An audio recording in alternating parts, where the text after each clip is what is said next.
Comment ചെയ്തില്ലല്ലോ രാവിലെ. എനിക്കൊന്നും പറയാനില്ല എന്ന് പറഞ്ഞു. ഇന്നലെ മുഖ്യമന്ത്രി അതിനുശേഷം പ്രതിപക്ഷത്തെക്കുറിച്ച് ഒരു വികസന വിരോധികളായി പണ്ട് ഇവർ ഏർപ്പാടാണ്, ഇവരായിരുന്നു പണ്ട് ഇതെല്ലാം ചെയ്തുകൊണ്ടിരുന്ന ആളുകൾ. ഇന്ന് എന്നെ കൊണ്ട് പറയിക്കരുത്. കൊച്ചി മെട്രോ വന്നപ്പോൾ സമരം ചെയ്ത ആളല്ലേ ഈ വ്യവസായ മന്ത്രി, പാർട്ടി ജില്ലാ സെക്രട്ടറി ആയിരുന്നുകൊണ്ട് സമരം ചെയ്തില്ലേ? ഇത് അദ്ദേഹം പറയുന്നത് കേട്ടു, ഈ വ്യവസായ മന്ത്രി മെട്രോക്കെതിരെ സമരം ചെയ്തതല്ലേ? അന്നത്തെ പത്രക്കാരാരോ ഉള്ളവിടെ പുതിയ തലമുറയാണല്ലേ? ഉണ്ടോ? നിങ്ങൾ വെറുതെ PRS പോയിട്ട് പാർലമെന്റ് നോക്കിയാൽ മതി.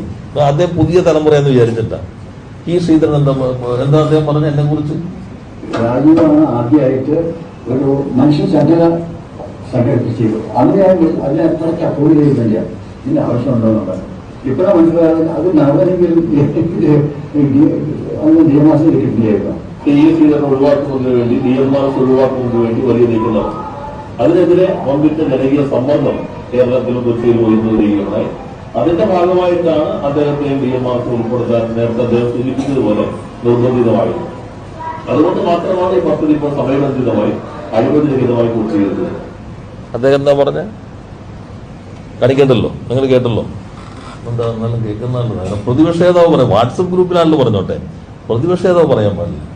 അപ്പോ വ്യവസായ മന്ത്രിയാണല്ലോ മെട്രോയ്ക്കെതിരെ സമരം ചെയ്ത്, മെട്രോയ്ക്ക് ചിലപ്പോൾ മാറിപ്പോയതായിരിക്കും പറഞ്ഞപ്പോ, മെട്രോയ്ക്ക് വേണ്ടി സമരം ചെയ്തെന്നായിരിക്കും അദ്ദേഹം ഉദ്ദേശിച്ചിട്ടുണ്ടാവുക. അങ്ങനെയാണ് ജസ്റ്റിസ് VR കൃഷ്ണസ്വാമി അധ്യക്ഷനും ഞാനുമായി കൺവീനറുമായി ജനറൽ കൺവീനർ, ഞാനന്ന് അദ്ദേഹം പറഞ്ഞ പാർട്ടി സെക്രട്ടറി അല്ല, പാർലമെന്റ് മെമ്പറാണ്.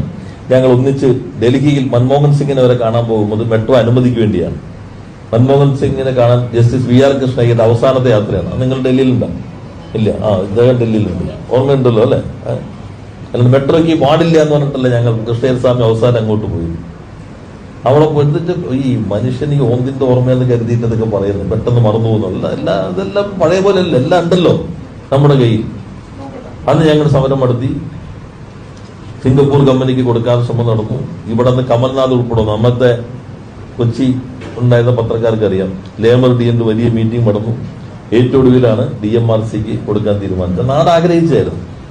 അന്ന് ഇന്നത്തെ മുഖ്യമന്ത്രി ശ്രീ പിണറായി വിജയൻ, അന്ന് പിണറായി വിജയൻ പാർട്ടി സെക്രട്ടറി. ഇതൊക്കെ മെട്രോയ്ക്ക് വേണ്ടിയുള്ള സമരങ്ങളാണ്. മെട്രോയ്ക്ക് എതിരല്ല, മെട്രോയ്ക്ക് വേണ്ടി.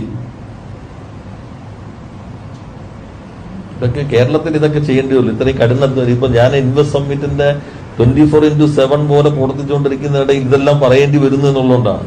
പിന്നെ മറ്റു എന്നെ സംബന്ധിച്ചാകാൻ അറിയില്ല, കാരണം ഗെയില് ഞാൻ വിസ്തീരിച്ച് പോയതാണ്.